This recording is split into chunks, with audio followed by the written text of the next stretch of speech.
दार्शनिकों ने प्रमाण के साथ में प्रमाण के फल पर भी विचार किया है।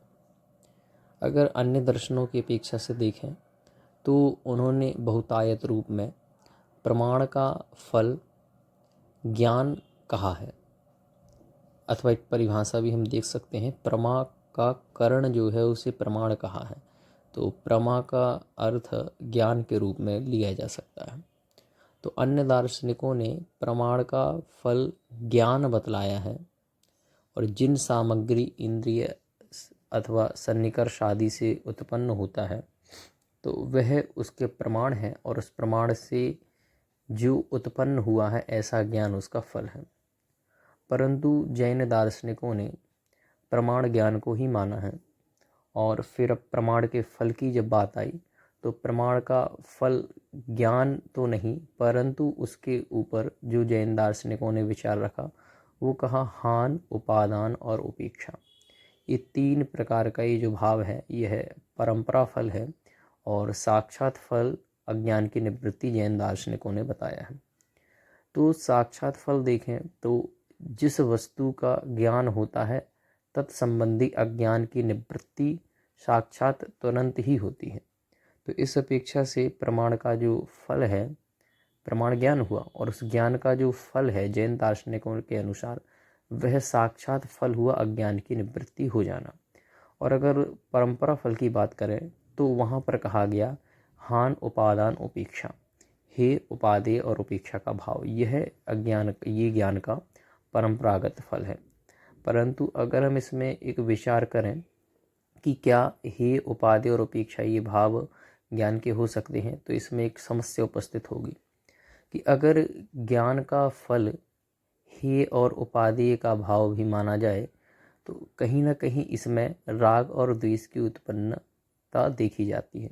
जैसे अगर मान लीजिए कि मुझे ज्ञान है, ज्ञान प्रमाण है, और उस प्रमाण से जो फल उत्पन्न होगा अगर वह उत्पन्न हुआ हेय का कि मुझे ये चीज़ छोड़नी है, तो मुझे इससे प्रतीत हो रहा है, तो हमें इससे प्रतीत हो रहा है कि ये सामने वाली वस्तु मेरे लिए अहितकर है, तो उसमें हमारा द्वेष का भाव है।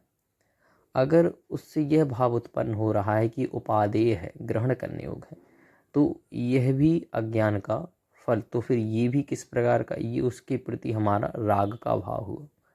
तो ज्ञान अगर हेय और उपादेय भावना को उत्पन्न कर रहा है तो वह राग और द्वेष से युक्त है।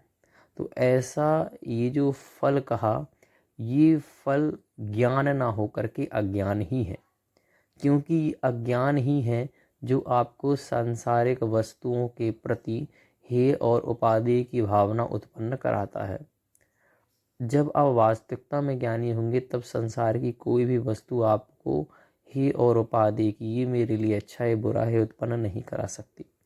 इसीलिए प्रमाण का फल हेय और उपादेय न कह करके मात्र उपेक्षा का भाव कहना चाहिए।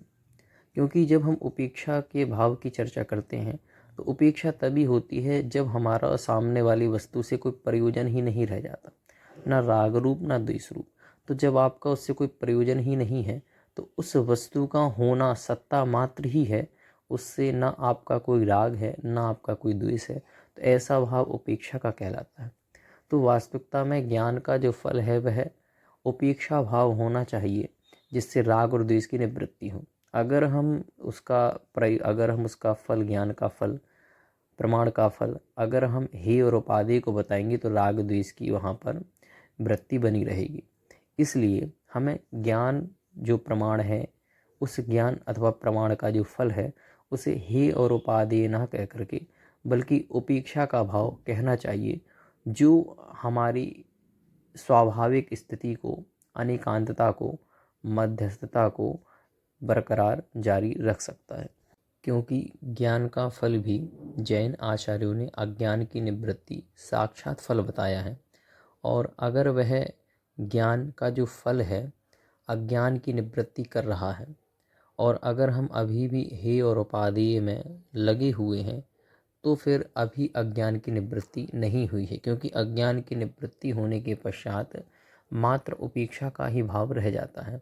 इसलिए अगर हमें इस परिभाषा को जीवित रखना है कि प्रमाण अथवा ज्ञान का जो फल है वह अज्ञान की निवृत्ति है, तो हमें उसमें केवल उपेक्षा का भाव ही रखना होगा। परंपरा फल में अगर हे और उपादेय का भाव हम रखेंगे तो अभी उसमें अज्ञान की निवृत्ति नहीं हुई है, और अज्ञान की निवृत्ति नहीं हुई है तो ज्ञान का फल अज्ञान की निवृत्ति भी हम नहीं कह सकते हैं।